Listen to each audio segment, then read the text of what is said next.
വൈജയന്തി ഹോസ്പിറ്റലിൽ നിന്നും വന്ന് വീട്ടിലെ ട്രീറ്റ്മെൻറ്റും ഫിസിയോതെറാപ്പിക്കുമൊക്കെ ശേഷം സ്വന്തം കാര്യങ്ങളെല്ലാം ചെയ്തു തുടങ്ങി. അങ്ങനെ ഒരു ദിവസം വൈജ അമ്മയെ കാണാൻ എന്ന് പറഞ്ഞ് വീട്ടിൽ നിന്നും ഇറങ്ങുകയാണ്. അവിടെ ചെല്ലുമ്പോൾ തന്നെ കാണുന്നത് കമലയെയാണ്. അപ്പോൾ കമല വൈജയെ കണ്ട് അതിശയത്തോടു കൂടി ചോദിക്കുന്നുണ്ട്, ആ വൈജേ, നീ പുറത്തേക്കൊക്കെ ഇറങ്ങി തുടങ്ങിയോ? നീ അമ്മയെ ആയിരിക്കും ഇങ്ങോട്ട് ഇറങ്ങിയത് അല്ലേ? നീ ബാങ്കിലൊക്കെ പോയി തുടങ്ങിയോ എന്നൊക്കെ ഇങ്ങനെ കമല ചോദിക്കുമ്പോൾ വൈജ പറയുന്നുണ്ട്, ഒന്ന് നിർത്തി നിർത്തി ചോദിക്കാൻ ഏടത്തി, ഞാൻ ഒരേന്നിനായി ഉത്തരം പറയാം എന്ന് പറഞ്ഞ് രണ്ടാളും കൂടി ചിരിച്ചുകൊണ്ട് വീടിനകത്തേക്ക് വരികയാണ്. അപ്പോൾ വൈജ കമലയോട് ചോദിക്കുകയാണ്, അമ്മ ഏത് റൂമിലാണ് ഏടത്തി കിടക്കുന്നത്? അപ്പോൾ നീ എന്താ ആദ്യമായിട്ട് വരുന്ന പോലെ അമ്മയുടെ റൂമിൽ തന്നെ? അല്ല, ഏടത്തിയാണ് ആളെ. ഇനി അമ്മയെ തട്ടി വേറെ ഏതെങ്കിലും റൂമിലേക്ക് ഇട്ടോന്നൊന്നും പറയാൻ പറ്റില്ലല്ലോ. അതെന്താ വൈജ നീ ഒരു കുത്തിക്കൊണ്ടുള്ളൊരു ചോദ്യം?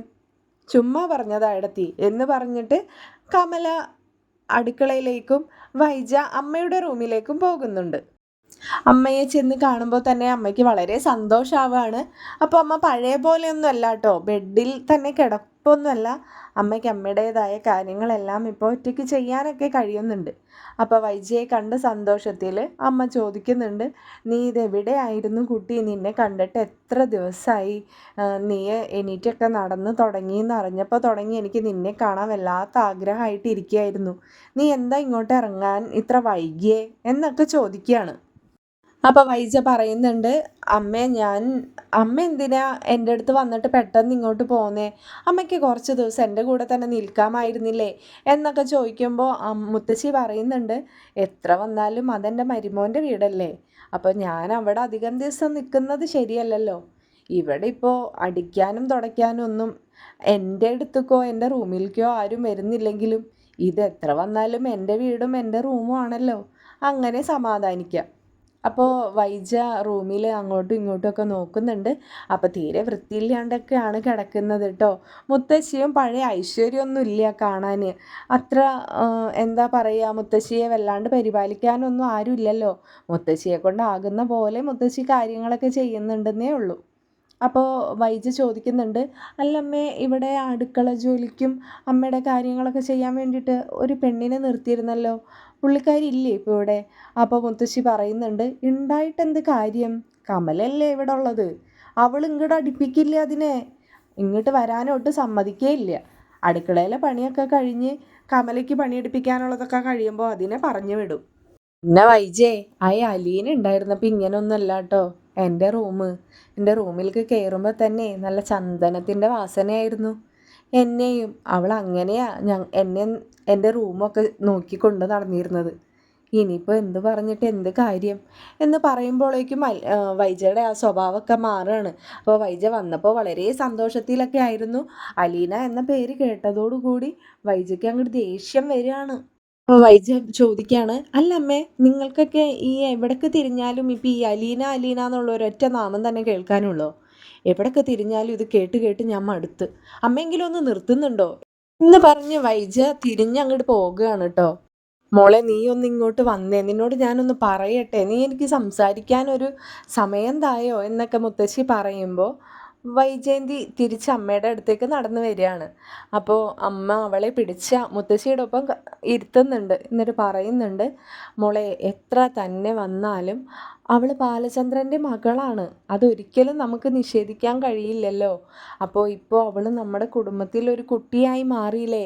പിന്നെ നീ എത്ര കാലം എന്ന് വെച്ചിട്ടാണ് ഇങ്ങനെ ഒരു വാശിപ്പുറത്ത് നടക്കുന്നത്? നിന്നെക്കുറിച്ചൊന്ന് ആലോചിച്ചൂടെ? നിനക്കും പറ്റിയിട്ടില്ലേ ഇങ്ങനെയൊക്കെ എന്ന് പറയുമ്പോൾ വൈജയന്തി പറയുന്നുണ്ട്, അമ്മയൊന്ന് നിർത്തുന്നുണ്ടോ? എങ്ങോട്ട് തിരിഞ്ഞാലും ഇത്രയും കാലമില്ലാത്തൊരു ഓർമ്മപ്പെടുത്തൽ. എന്തിനു വേണ്ടിയിട്ടാണ് നിങ്ങൾ ഇങ്ങനെയൊക്കെ? അല്ലെങ്കിൽ തന്നെ ബാലചന്ദ്രൻ പറയുന്നത് നിങ്ങളെല്ലാവരും വെള്ളം തൊടാതെ വിഴുങ്ങി നടക്കുന്നത് പോലെ ഞാനും വിശ്വസിച്ചിട്ടുണ്ടെന്നാണോ അമ്മ വിചാരിക്കുന്നത്? അമ്മ, അയാൾ നിങ്ങളുടെ എല്ലാവരുടെയും കണ്ണി പൊടിയിടാനാണ് അത് മകളാണെന്ന് പറഞ്ഞ് നടക്കുന്നത്. അല്ലാതെ അയാളുടെ മകളാവില്ല, അതെനിക്ക് ഉറപ്പാണ്. അത് ആരൊക്കെ എന്തൊക്കെ പറഞ്ഞാലും ശരി. അയാൾക്കേ ആ ചെറിയ പെൺകുട്ടിയെ കണ്ടപ്പോഴേ കൂടെ കൊണ്ട് നടക്കണം. അപ്പോൾ അതിനാവുമ്പോൾ മകളാണെന്ന് പറഞ്ഞാൽ പിന്നെ ആർക്കും ഒരു കുഴപ്പവും ഉണ്ടാവില്ലല്ലോ. അതിനുള്ള അടവാണ് ഇപ്പം അയാൾ നടത്തിക്കൊണ്ടിരിക്കുന്നത്. നിങ്ങളെല്ലാവരും അത് വിശ്വസിച്ചോ? ഈ വൈജയന്തിയെ കിട്ടില്ല അതൊക്കെ വിശ്വസിക്കാൻ. എന്ത് വർത്താനാണ് വൈജയ നീ ഈ പറയുന്നത്? അയ്യോ, നീ ഇത്രയ്ക്ക് തരം താഴ്ന്നു പോയോ? നീ ഇങ്ങനൊന്നും അല്ലായിരുന്നല്ലോ. ഒന്നില്ലെങ്കിൽ നീ ഒരു ടീച്ചറായിരുന്നില്ലേ? ഇപ്പോൾ നല്ലൊരു പൊസിഷനിൽ ബാങ്കിൽ വർക്ക് ചെയ്യല്ലേ? എന്നിട്ടാണോ നിൻ്റെ വായിൽ നിന്ന് ഞാൻ ഇങ്ങനെയൊക്കെ കേൾക്കുന്നത്? ഛേ എന്ന് പറഞ്ഞ് മുത്തശ്ശി ഇങ്ങനെ മുഖം തിരിക്കുകയാണ്. അപ്പോൾ വീണ്ടും വൈജയന്തി പറഞ്ഞു തുടങ്ങാണ്, വേണ്ടമ്മേ, എനിക്ക് അങ്ങനെ ഒരു നിർബന്ധവും ഇല്ല.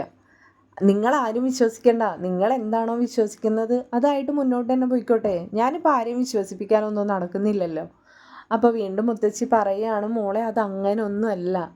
അവളെക്കൊണ്ട് ആർക്കെങ്കിലും ഒരു ഉപദ്രവം ഉണ്ടായോ?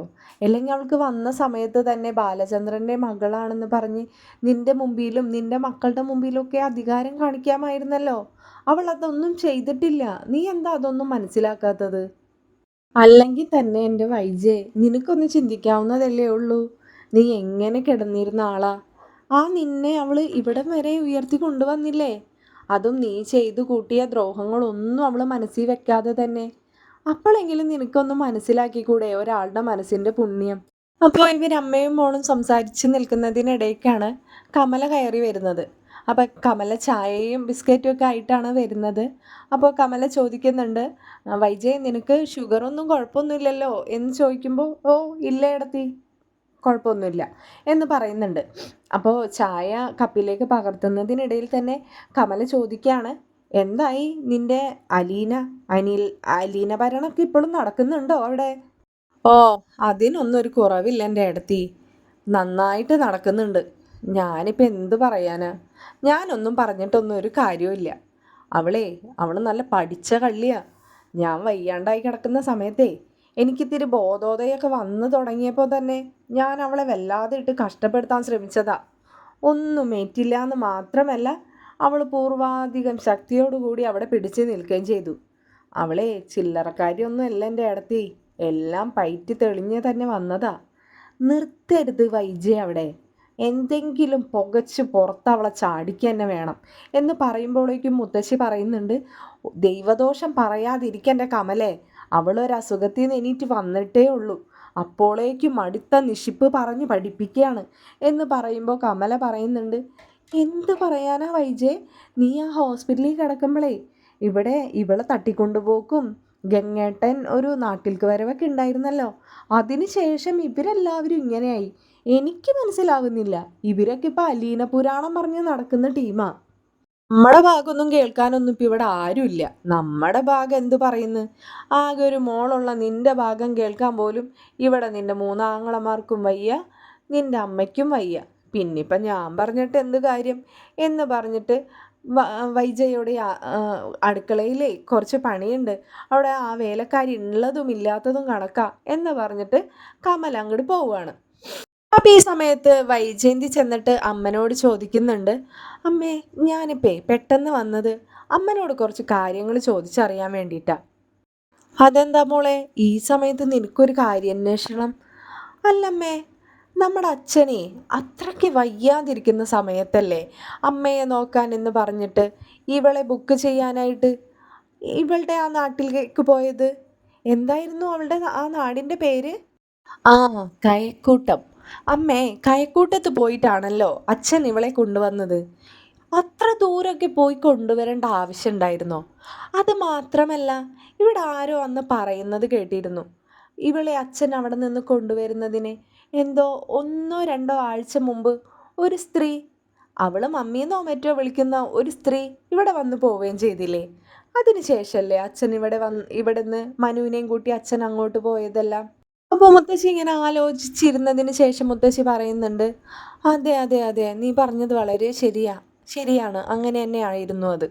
അപ്പോൾ വൈജ പറയുന്നുണ്ട്, അമ്മേ, എനിക്ക് എന്തൊക്കെയോ നിഗൂഢതകൾ ഇതിൽ ഒളിഞ്ഞിരിപ്പുണ്ടെന്നൊരു സംശയം. എനിക്കതൊക്കെ ഒന്ന് കണ്ടെത്തണമായിരുന്നു.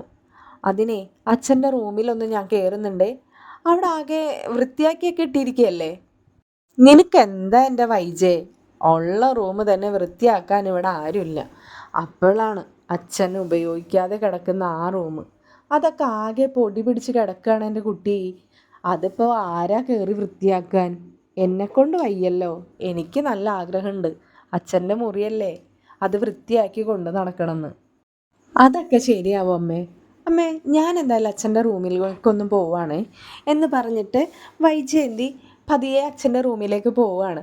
അപ്പോൾ സ്റ്റെപ്പ് കയറാനൊക്കെ വൈജയന്തിക്ക് ഒരു അല്പം ബുദ്ധിമുട്ടുണ്ടെങ്കിലും വൈജയന്തി പതുക്കെ ആ സ്റ്റെപ്പ് കയറുന്നുണ്ട്. അപ്പോൾ അച്ഛൻ്റെ റൂമിലെത്തുമ്പോൾ വൈജിക്ക് ചെറിയൊരു വിഷമമൊക്കെ തോന്നുന്നുണ്ട് കേട്ടോ. അപ്പോൾ അച്ഛൻ്റെ ഒരു ഫോട്ടോ, പിന്നെ അച്ഛനും അമ്മയും കൂടി ഒരുമിച്ചുള്ള ഫോട്ടോ, അച്ഛൻ എപ്പോഴും വായിച്ചു കൊണ്ടിരുന്നിരുന്ന അച്ഛൻ്റെ ബുക്ക് സെൽഫും ഒക്കെ കാണുന്നുണ്ട്. അപ്പോൾ പെട്ടെന്നാണ് അതിൽ ഒരു ചാവി ഇരിക്കുന്നത് വൈജയുടെ കണ്ണിൽ പെടുന്നത്. അപ്പോൾ ആ ചാവി വൈജ എടുത്ത് നോക്കുകയാണ്. അപ്പോൾ ഇതുവരെ ഇങ്ങനെ ഒരു ചാവി കണ്ടിട്ടില്ലല്ലോ, ഇതെന്താ അച്ഛനിങ്ങനെ മാറ്റി വെച്ചിരിക്കുന്നേ എന്ന് വിചാരിച്ച് വൈജ അത് നോക്കുകയാണ്. അപ്പോൾ ഇങ്ങനെ നോക്കി അച്ഛൻ്റെ സെൽഫുകളൊക്കെ ഓപ്പൺ ചെയ്യുമ്പോൾ ഒരു സെൽഫ് മാത്രം ലോക്ക് ചെയ്തിട്ടിരിക്കുന്നു. അപ്പോൾ വൈജയ്ക്ക് മനസ്സിലായി തൻ്റെ കയ്യിലിരിക്കുന്ന ചാവി ഈ സെൽഫിൻ്റെ ആയിരിക്കുമെന്ന്. അത് അങ്ങനെ സെൽഫ് ഓപ്പൺ ചെയ്ത് നോക്കുമ്പോൾ അച്ഛൻ എഴുതിയിരുന്ന ഡയറികളും അച്ഛൻ്റെ ഒരുപാട് ഫയൽസുകളും, അച്ഛൻ മുന്നേ അനാഥാലയങ്ങൾക്ക് ഡൊണേഷനൊക്കെ കൊടുത്തിരുന്ന ആളാണ്. അപ്പോൾ അച്ഛന് ഡൊണേഷനൊക്കെ കൊടുത്തിരുന്നതിൻ്റെ സ്ലിപ്പുകളും ഒക്കെ കാണുന്നുണ്ട്. പെട്ടെന്നാണ് വൈജയുടെ കണ്ണിലൊരു ഫയൽ ഉടക്കുന്നത്. അതിൻ്റെ പുറത്ത് സെപ്പറേറ്റ് ആയിട്ട് എഴുതിയിട്ടിട്ടുണ്ട് സ്നേഹനികേതനമെന്ന്. അപ്പോൾ അതിൽ മറ്റുള്ള ഓർഫനേജുകളിൽ ഡൊണേറ്റ് ചെയ്യുന്നതിനേക്കാൾ കൂടുതൽ എമൗണ്ട് ഒക്കെ കൊടുത്തിട്ടുള്ളൊരു സ്ലിപ്പുകൾ ഇങ്ങനെ വൈജ കാണുകയാണ്.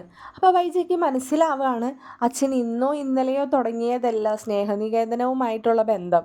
അതുകൊണ്ടാണല്ലോ അച്ഛൻ അത് പ്രത്യേകം സൂക്ഷിച്ചു വെച്ചിരിക്കുന്നതും ഇത്രയൊക്കെ എമൗണ്ടുകൾ മന്ത്ലി ആയാലും ഇയർലി ആയാലും അച്ഛൻ അയച്ചു കൊടുക്കുന്നതും എന്നൊക്കെ മനസ്സിലാവുകയാണ്.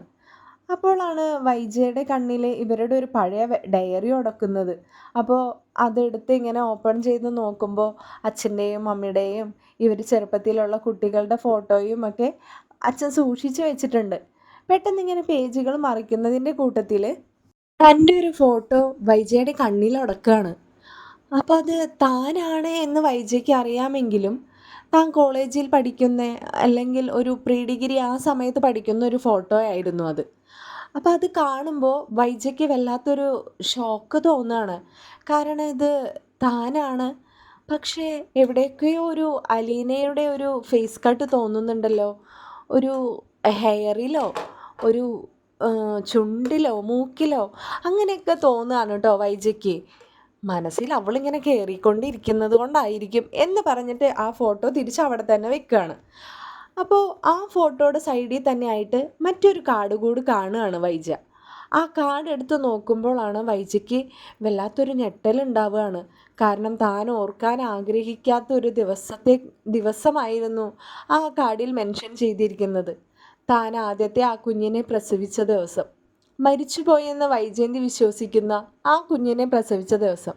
വൈജ വേഗം ആ ഡയറി, ആ കാർഡ് ആ ആൽബത്തിൻ്റെ ഉള്ളിൽ വെച്ചിട്ട് അതവിടെ അടച്ച് വേഗം തിരിച്ചു വെച്ചു. കാരണം കൂടുതൽ നോക്കാനുള്ള ഒരു മനഃശക്തി വൈജയ്ക്ക് ഉണ്ടായിരുന്നില്ല. ഒന്നും കിട്ടിയില്ലല്ലോ അച്ഛൻ്റെ റൂമിൽ നിന്ന്. ഞാൻ വിചാരിച്ചത് എന്തെങ്കിലുമൊക്കെ കിട്ടുമെന്നാ. ഇതിപ്പോൾ സ്നേഹനികേതനത്തിലേക്ക് അച്ഛൻ അയക്കാറുള്ള എമൗണ്ടിൻ്റെ ഡീറ്റെയിൽസ് മാത്രമാണ്. അതൊക്കെ ഇനിയിപ്പോൾ ആരോട് ചോദിക്കാൻ? അച്ഛൻ ഉണ്ടാക്കിയ ക്യാഷ് അച്ഛൻ ആർക്കൊക്കെയോ കൊടുക്കുന്നു എന്നല്ലാതെ ആരും അതിനെക്കുറിച്ച് അന്വേഷിച്ചിട്ടില്ല. കാരണം എല്ലാവർക്കും ആവശ്യത്തിൽ കൂടുതൽ അച്ഛൻ ഉണ്ടാക്കിയിട്ടിട്ടുണ്ടല്ലോ. വൈജയന്തി ഇങ്ങനെ നിരാശയോട് കൂടി ഇങ്ങനെ നിൽക്കുമ്പോഴായിരുന്നു വൈജയന്തിയുടെ കണ്ണിൽ അച്ഛൻ്റെ ഒരു പഴയ മരപ്പെട്ടി ഉണ്ടല്ലോ, നമ്മൾ ആധാരങ്ങളും ഡോക്യുമെൻസും ഒക്കെ സൂക്ഷിക്കുന്ന പഴയ കാലത്തെ അങ്ങനെ ഒരു മരപ്പെട്ടി കണ്ണിൽ പെടുന്നത്.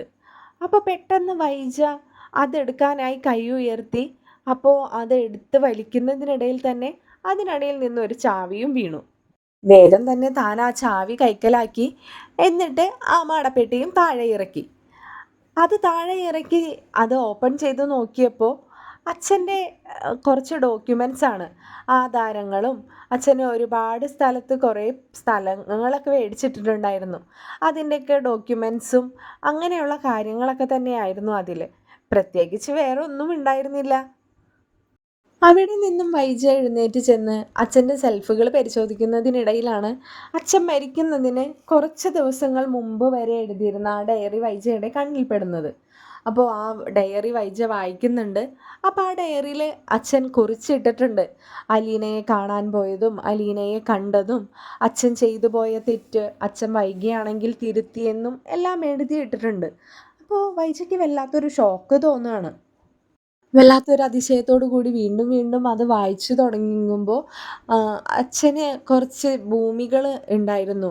ഇവർക്കാർക്കും വീതിച്ച് കൊടുക്കാതെ തന്നെയുള്ള ഒരു 5-10 ഏക്കറോളം വരുന്ന ഭൂമി.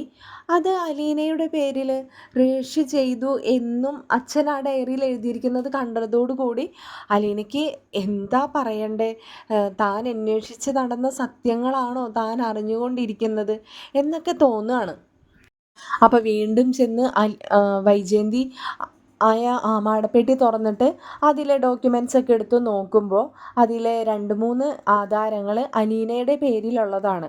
അപ്പോൾ അത് മറിച്ചൊക്കെ നോക്കുമ്പോഴാണ് മനസ്സിലാക്കുന്നത് അച്ഛൻ മരിക്കുന്നതിന് വെറും 2 ദിവസം മുമ്പ് മാത്രമാണ് അങ്ങനെ ഒരു ആധാരം അച്ഛൻ രജിസ്റ്റർ ചെയ്തിരിക്കുന്നത്.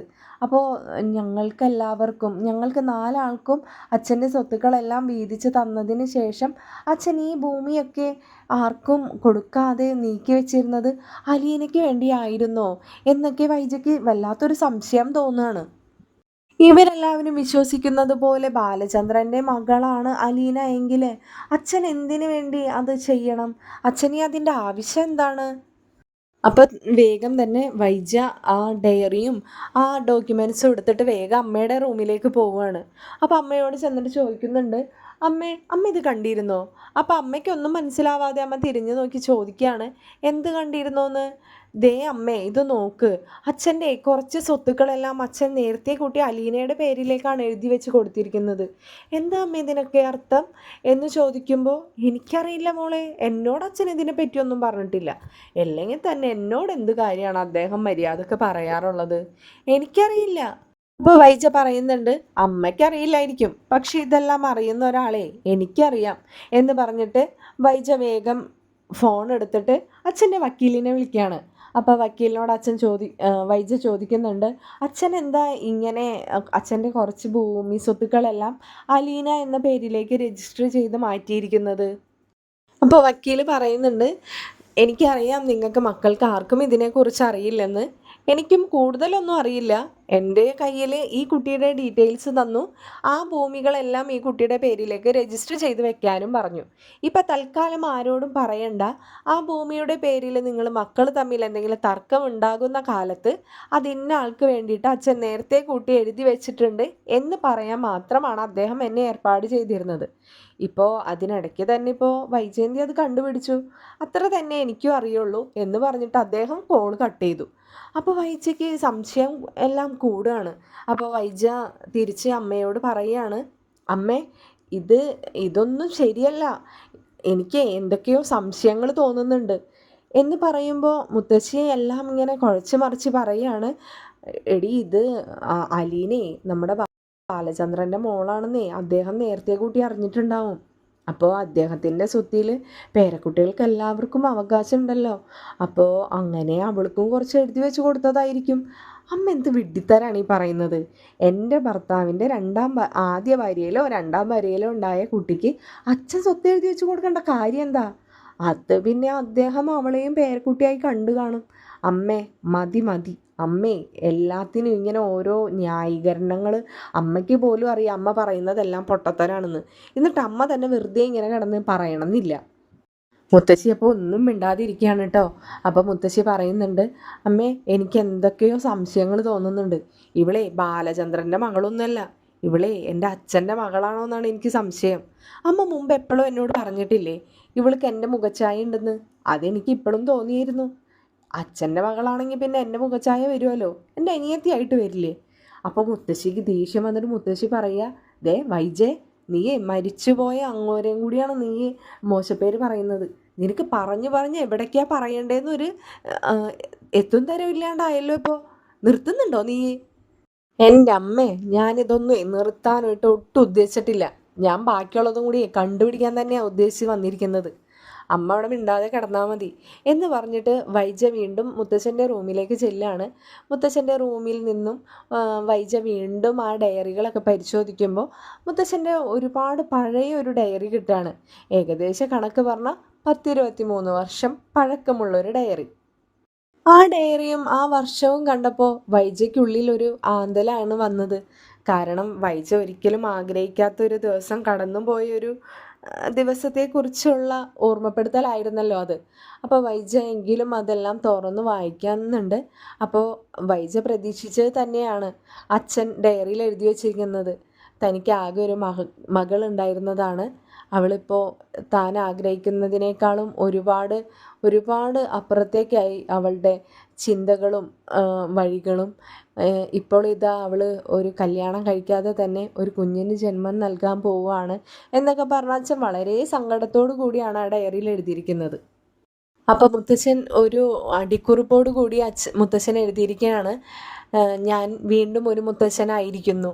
അതും മനസ്സുകൊണ്ട് ആഗ്രഹിക്കാത്തൊരു മുത്തച്ഛൻ. അതെ, ഇന്ന് വൈജ പ്രസവിച്ചു. ഒരു പെൺകുഞ്ഞായിരുന്നു.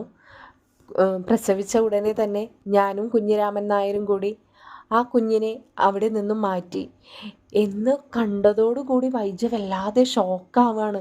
പിന്നെ വൈജയ്ക്ക് കണ്ണൊക്കെ നിറഞ്ഞിട്ട് വൈജയ്ക്കൊന്നും വായിക്കാനോ അതിലെഴുതിയിരിക്കുന്ന അക്ഷരങ്ങൾ പോലും വൈജയ്ക്ക് മനസ്സിലാവാത്തൊരു സിറ്റുവേഷനായി. എനിക്കും കുഞ്ഞിരാമൻ നായർക്കും ഒഴിച്ച് ഞങ്ങളുടെ കുടുംബത്തിലെ എല്ലാവരുടെയും അറിവനുസരിച്ച് ആ കുഞ്ഞ് മരിച്ചു പോയെന്നായിരുന്നു. വൈജയെ അത് പറഞ്ഞ് മനസ്സിലാക്കാനും ആ സത്യം അല്ലെങ്കിൽ ആ നുണ സത്യമാണെന്ന് അവളെ വിശ്വസിപ്പിക്കാനും ഒരുപാട് ശ്രമിച്ചു. ദിവസങ്ങളും മാസങ്ങളും കാലങ്ങളും കടന്നു പോകെ ആ നുണയെ സത്യമായി അവൾ അംഗീകരിച്ചു തുടങ്ങി. അങ്ങനെ അവളെ ഒരുപാട് വർഷം പ്രണയിച്ചു കൊണ്ട് നടന്നിരുന്ന ആ പുരുഷനെ കൊണ്ട് അവളുടെ വിവാഹം ഞങ്ങൾ നടത്തി. അവളുടെയും അവൾ മനസ്സുകൊണ്ട് പോലും ആഗ്രഹിക്കാതെ അവളിൽ പിറന്ന ആ കുഞ്ഞിനെയും സുരക്ഷിതമായ കൈകളിൽ തന്നെയാണ് ഏൽപ്പിച്ചത് എന്ന സമാധാനം എനിക്കുണ്ടായിരുന്നു. സ്നേഹനികേതനം എന്ന ബ്രിജിത മമ്മി ഏറ്റെടുത്ത് നടത്തുന്ന ഒരു ഓർഫനേജിലാണ് ഞാൻ ആ കുഞ്ഞിനെ ഏൽപ്പിച്ചിരിക്കുന്നത്. ആ കുഞ്ഞിന് ഞാനൊരു പേര് നിർദ്ദേശിച്ചിരുന്നു, അലീന.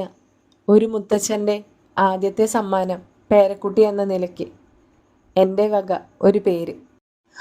അലീന എന്ന പേര് അച്ഛൻ്റെ ഡയറിയിൽ കണ്ടതോടുകൂടി വൈജയന്തിക്ക് ശരീരമാകെ തളരുന്ന പോലെ തോന്നി. വൈജയന്തി ഒരു നിമിഷം ആ കട്ടിലിലേക്ക് ഒന്ന് വീണുപോയി.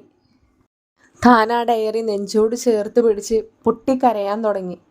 അപ്പോഴാണ് ആ ഡയറിയിൽ നിന്നും ഒരു ഫോട്ടോ താഴെ വീഴുന്നത്.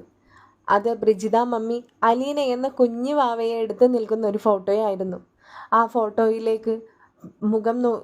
ഫോട്ടോയിലെ കുഞ്ഞിൻ്റെ മുഖത്തേക്ക് നോക്കി നിന്ന് വൈജയന്തി ഒരുപാട് കരഞ്ഞു.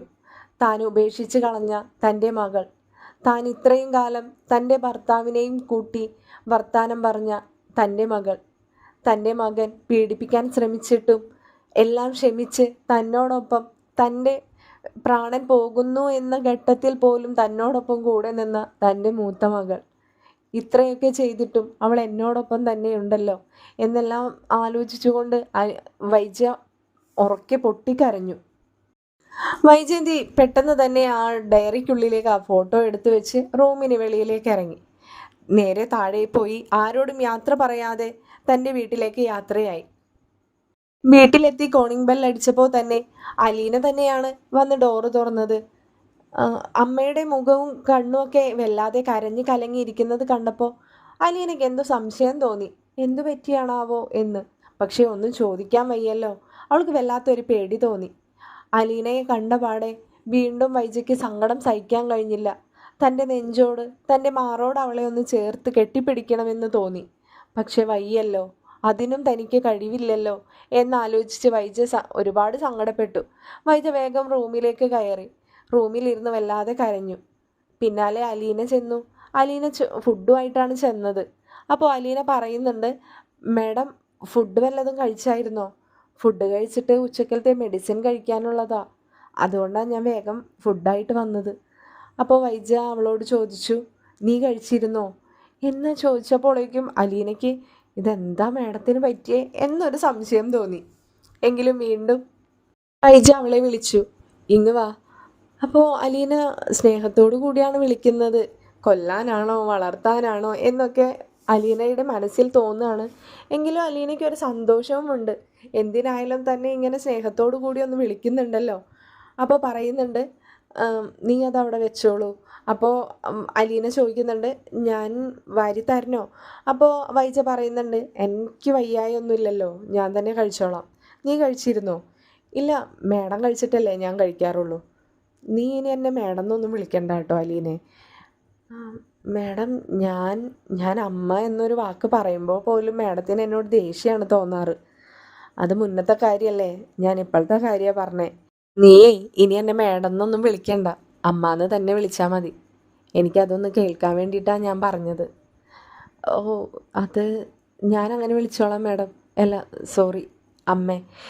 അപ്പോൾ വൈജയ്ക്ക് വല്ലാത്തൊരു വിഷമം തോന്നി. തൻ്റെ മകളെ ഒന്ന് എല്ലാ മാപ്പും പറഞ്ഞ് ഒന്ന് പൊട്ടിക്കരയണമെന്ന് തോന്നി. പക്ഷേ വയ്യല്ലോ, താൻ എന്താ പറയേണ്ടത്? തൻ്റെ മക്കൾക്ക് മുമ്പിലും തൻ്റെ ഭർത്താവിൻ്റെ മുമ്പിലും താൻ ഒന്നും അല്ലാതായി മാറും എന്നാലോചിച്ചിട്ട് വൈജ ഒന്നും മിണ്ടാതെ നിന്നു. അലീന ഒരുപാട് സന്തോഷത്തിലായിരുന്നു. അലീനയോട് ആദ്യമായിട്ടായിരുന്നു വൈജ ഇങ്ങനെ മോളെ എന്ന് പോലും വിളിക്കുന്നത്, അല്ലെങ്കിൽ അമ്മ എന്ന് വിളിച്ചോളാൻ പറയുന്നത്, അല്ലെങ്കിൽ ഒന്ന് സന്തോഷത്തോടു കൂടി അവളെ മുഖത്ത് പോലും നോക്കുന്നത്. ഇത്ര കാലത്തിനിടയ്ക്ക് അങ്ങനെ ഒരു അനുഭവം അവൾക്ക് ഉണ്ടായിട്ടില്ലല്ലോ. അപ്പോൾ വീണ്ടും വൈജ പറയുകയാണ് അലീനയോട്, ഞാൻ ഇതിൽ നിന്ന് 2 പിടി ചോറ് നിനക്ക് വാരി തരട്ടെ, നീ കഴിക്കോ എന്ന് ചോദിക്കുമ്പോൾ അലീനയുടെ കണ്ണൊക്കെ നിറഞ്ഞ് കണ്ണിൽ നിന്നൊക്കെ ഇങ്ങനെ വെള്ളം ഒഴുകാണ് കേട്ടോ. അപ്പോൾ അലീന പറയുന്നുണ്ട്, വേണ്ട വേണം, ഞാൻ വാരി കഴിച്ചോളാം.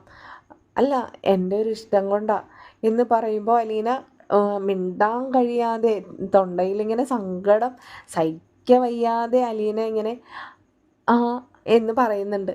അപ്പോൾ ഇങ്ങനെ അലീനയുടെയും വൈജയുടെയും കണ്ണൊക്കെ നിറയുന്നുണ്ട്. വൈജ വളരെ സ്നേഹത്തോടു കൂടി അതിൽ നിന്നും ഒരു ഉരുളയെടുത്ത് അലീനയുടെ വായിലേക്ക് വെച്ചു കൊടുക്കുകയാണ്. സങ്കടം സഹിക്കാൻ വയ്യാതെ അലീന പൊട്ടിക്കരഞ്ഞുകൊണ്ട് പുറത്തേക്ക് പോയി. ഇത് കണ്ട് വൈജയ്ക്കും സങ്കടം തോന്നി. വൈജയ്ക്കൊന്ന് മാറോട് ചേർത്ത് അവളോട് പറയണമെന്നുണ്ട്, നീ എൻ്റെ മകളാണ്, നീ എനിക്ക് മാപ്പ് തരണമെന്ന്. പക്ഷെ കഴിയുന്നില്ലല്ലോ എന്നാലോചിച്ചു പോയി വൈജ.